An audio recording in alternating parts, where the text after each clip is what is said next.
Malam ini Kebawa Mimpi akan menceritakan sebuah kisah seram berupa teror mistis di sebuah desa terpencil yang ada di Indonesia. Sebelum lanjut ke ceritanya, bantu like dan subscribe. Terima kasih yang sudah like dan subscribe. Buat kamu yang gak mau like dan subscribe, jangan sampai cerita seram Kebawa Mimpi.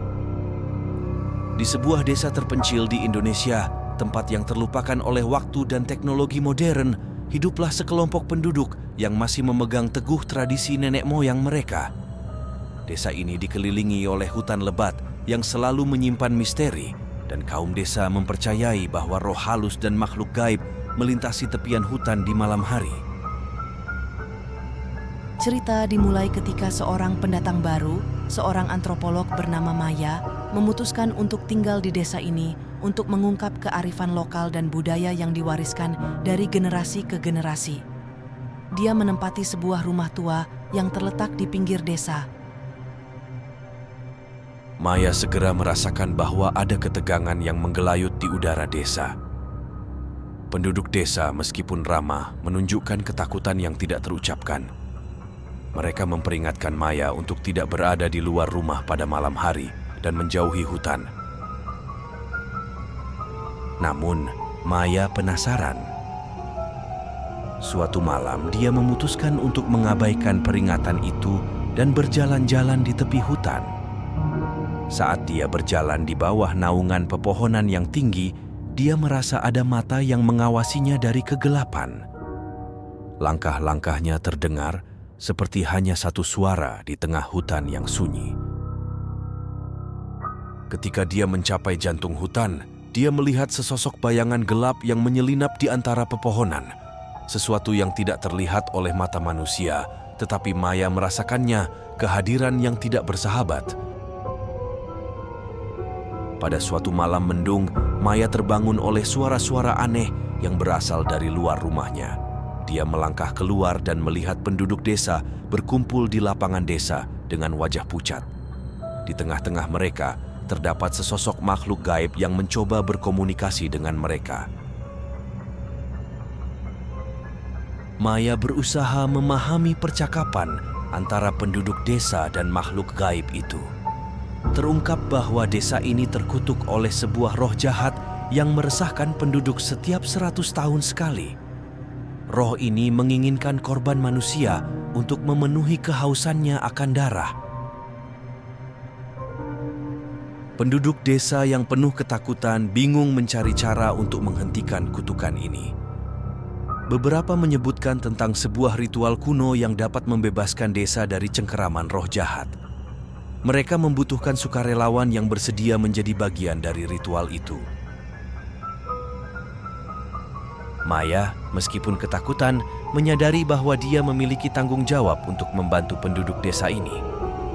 Dia setuju menjadi sukarelawan untuk membebaskan desa dari kutukan itu. Ritual itu melibatkan mantra kuno dan tarian khas yang harus dilakukan di malam bulan purnama di dalam hutan.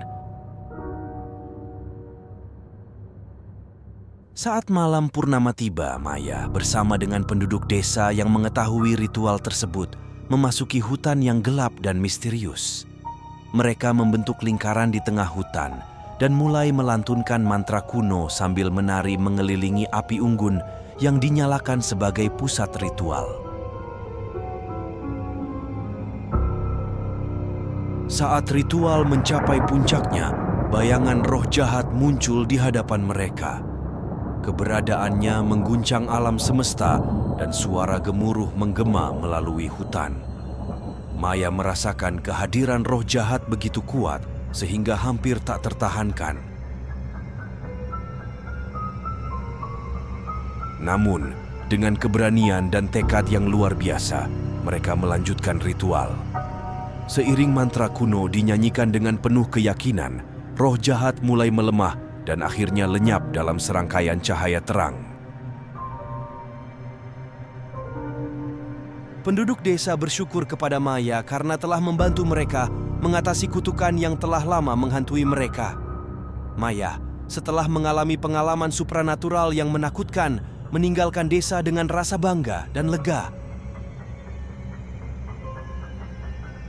Tapi sebelum pergi, seorang tua bijak dari desa memberi peringatan padanya. Roh jahat itu mungkin sudah pergi, tetapi hutan ini selalu menyimpan rahasia. Ingatlah, setiap tindakan memiliki konsekuensi.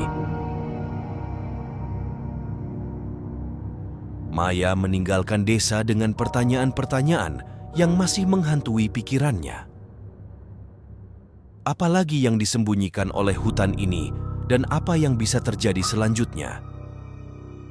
Hingga kini, desa terpencil itu menyimpan misteri yang tak terpecahkan, menanti orang berani yang akan mengungkapnya.